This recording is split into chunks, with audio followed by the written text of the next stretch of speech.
बाबू सब लड़कन के बस मनमानी होला और हीर के रंगदारी बस खानदानी होला।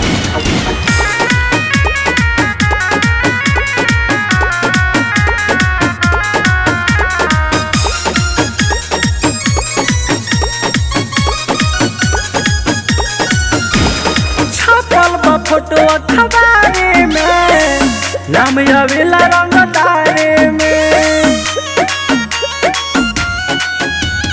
छपल बा फोटो अखबारे में नाम आवेला रंगदारे में। देखिए के दिल सब लागेला कापे होइया हिरान।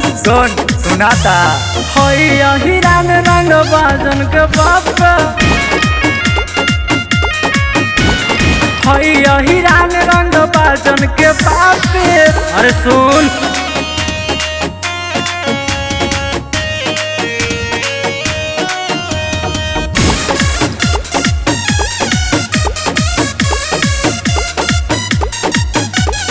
हई अपना मन के ना करे गुलामी। पुलिस दरोगा सब ठोकेला सलामी।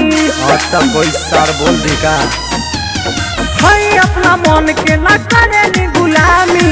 पुलिस दरोगा सब ठोकेला सलामी। नारिया तो छोड़ी नहीं पहुंचे साफे। हई हिरान माफी नाम के कोई चीज नहीं थे।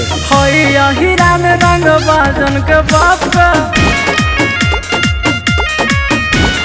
होइया हिरान रंग बाजन के बाप। अरे सुन